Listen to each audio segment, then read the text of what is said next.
natin patagalin to. Alam niyo, kung hindi kami ma-approve, edi hindi. Lipat na lang tayo ng bansa. Wala ka ng papel. Okay. Paano ko malalaman ma-approve? Visa grant notice!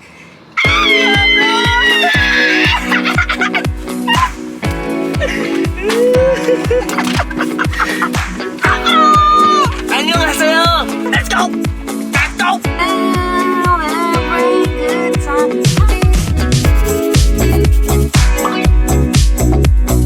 What's up, guys? Welcome back to our YouTube channel. So for today's video, we got approved!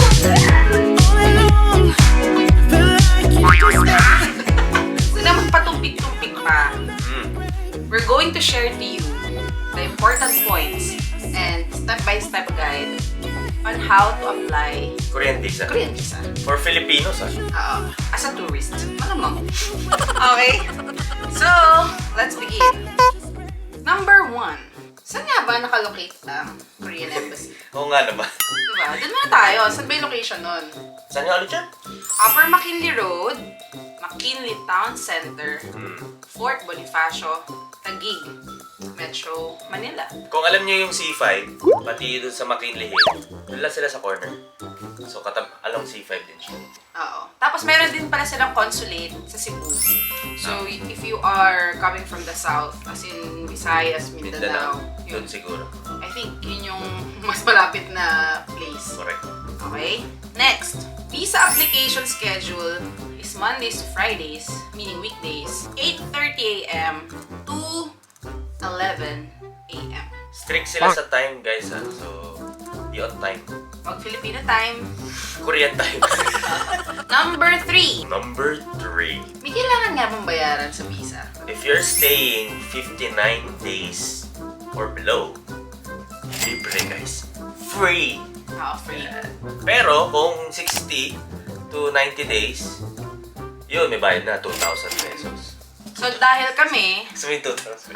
dahil kami, 11 days, 10 nights kami mag-stay doon, which falls dun sa unang tier, which is 59 days and below, wala kami binayaran. Libre. Libre. Pero, kung kayo ay mag-a-apply ng Korean visa via travel agency, Yun, ibang which usapan na yan. is pwede. Siyempre, kung magkano na yung sisingilin sa inyo, no? Travel agency. Kasi guys, there are 2 ways on how to apply Korean visa. It can be via travel agency or pwede rin walk-in. Ngayon, inaalaw yung walk-in. Pero dapat tumingin kayo sa Korean Embassy website, which is ipa-flash ko dito sa screen. Kasi nag-update sila doon kung hanggang kailan ba sila mag-accept ng walk-in. Pag nag-release na sila ng mga travel agency, accredited travel agencies, ng list na yun, wala nang walk-in. So, doon na kayo mag-a-apply. So, as of now, pwede walk-in. So, yun yung ginrab namin. So, it's free, walang bayad. Parang libre. Oo. Madali lang naman. Kayang-kaya. Oo, sobrang dali. Okay, next. Ideally, guys, it is better to apply for a Korean visa 1 month before your preferred flight schedule. Bakit preferred flight schedule? Kasi hindi mo naman kailangan ng booked flight bago ka mag-apply ng Korean visa. Pwede mo na kayong mag-apply ng visa bago mag-book ng flight. Pwedeng meron, pwedeng wala. So, ano pa ba? Gaano katagal kapag nag-apply na? Gaano katagal hintayin? Ideally, guys, it's 5 to 10 working days. Okay? Not included ang holidays, weekends. In our case, since walk-in kami, 5 days lang. Pero alam ko, kung hindi ako nagkakamali, kapag mga travel agency, parang mga 10 days or Mas matagal yata. mas matagal ng konti. Kasi yung friend namin, kasabay namin din siyang nag-apply. Pero via travel agency yung kanila. Not bad. Kung matagal pa naman yung travel niyo eh. Di ba? Walang masama. Tsaka kung busy ka, may office ka, hindi ka makapunta ng embassy. I think, okay yun. Yung pagkuha ng travel agency, yun yung best for you. Eh kami naman kasi, may time. Okay? Tino! Wait lang.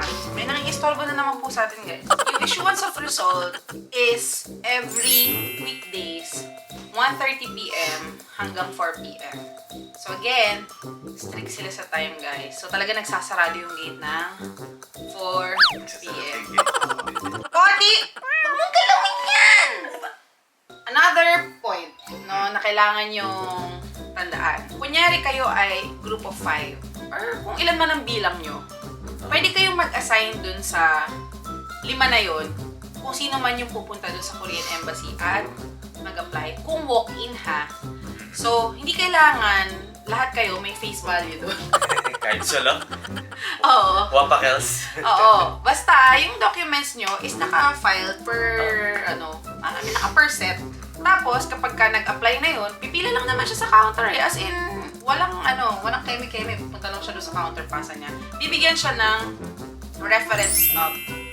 Yung reference stub na yun is good already for dun sa lahat ng in-apply niya. So ngayon, kapag kukunin na yung result, pag nakalagay dun sa stub is, okay, target date of release is, let's say, badly put, September 1, 2022. So kung sino man yung 5 dun sa grupo na yon, kung sino man ang representative, basta dali niya lang yung stub at ibigay niya dun sa release counter, ibibigay na sa kanya yung result or ibibigay na sa kanya yung passport. Dahil tapos na tayo dun sa mga important points to consider, punta naman tayo dun sa step-by-step guide on how to apply Korean visa. Number 1, go to Korean Embassy's website. Ito siya. Pa-flash ko siya sa screen. Nandun lahat ng tanong niyo masasagot. Kala ko number 1, magka-internet muna. Lahat ng hindi namin masasagot na tanong niyo, masasagot ng website na yan. Number 2, identify which category you belong. Ibig sabihin nun is, alamin mo kung ikaw ay employed, self-employed, do you have a spouse working in Korea? May ganun eh. Nakapangasawa ng Korea. Oo, correct. Korean. May iba't iba kasing set of requirements, guys, per category. Sa vlog na to, ang i-discuss lang namin is yung common, which is employed and self-employed. Okay? Saan tayo sisimula? Employed? Okay. Simulan natin sa employed. Kailangan nyo, of course, is to download the application form dun sa website. Okay? Filapan nyo na rin. Siyempre, filapan nyo. Sayang naman yung kung dinownload nyo lang. Avoid erasures, guys, ha. Number 2, kailangan nyo ng passport ID. So, yung passport size ID. Pag nagpa-picture kayo, alam na nila yung dimension. Alam na nila manong yan. Oo, correct. Lalagyan pa nila kayo ng code. Oo, libre. Pili ka kung anong kulay. Sir, anong gusto mong kulay? Gusto ko maroon. Kailangan nyo ng original passport. Siyempre, yung original passport. Paano ka makakaalis kung wala kang passport? Oo, di ba? So, kailangan nyo rin yung photocopy of page 2 of your passport. Guys, yun yung pag binuksan nyo yung passport nyo, andun yung mukha nyo. Tapos may pirma kayo sa kabilang side. Certificate of Employment or COE. Next, bank certificate and bank statement. Teka lang, since bankera ka, paliwanag mo sa kanila, ano nga ba pinagkaiba ng bank certificate sa bank statement? Okay. So guys, ang bank certificate, isang piece lang siya ng papel which summarizes your Bank account. Okay. So, doon makikita nyo ang account type, current balance, account opening date, and average daily balance. Kumbaga, doon maa-assess kung gaano nga ba kalaki ang inipon mo for a year o gaano kalaki ang amount ng money na nagsistay sa account mo for a certain year. Okay? Yung bank statement naman, yun yung statement of account. Yun yung SOA. Andun mo makikita yung debit and credit or in short, transactions. So, detalyado yun. Okay, nag-withdraw ako kahapon. Nag-deposit ako ng isang araw. Yun! Nagpasa ako kay ganito. Nagpa-transfer. Gusto ko yung ganito. Nagbayad ako ng Meralco. Next, photocopy of ITR or 2316.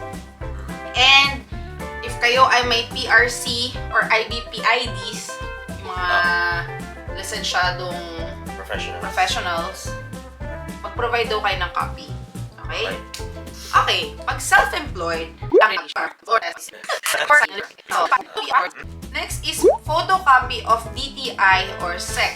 Next is photocopy of business permit or mayor's permit. Kung ikaw may negosyo, imposibleng wala ka nito. Next, bank certificate. Oh, yun ulit? Oo, yun ulit. Tapos, bank statement reflecting the last 3 months transactions. Tapos, photocopy of ITR or 2316. So, ganun ulit. Kung ikaw yung owner ng, at lisensyado ka, kailangan PRC ID ka or IBP ID ka, edi mag-provide, wow. Another important note. Kailangan ba mag-maintain ng for a certain amount doon sa bank certificate or bank statement? Ang tawag doon, show money. Hindi naman kailangan doon sa Korea. Ganun, nakapunta na kami doon noong unang beses, wala naman kami show money. So, wala naman kami sa show. Tigilan yung show money. Ang importante doon, guys, is mapatunayan nyo doon sa mga proof of income nyo na kaya nyo makasurvive doon. At kaya nyo ring makauwi. Oo, correct. Diba? Makakauwi ka. Oo. Okay. Ay, meron pa pala isa.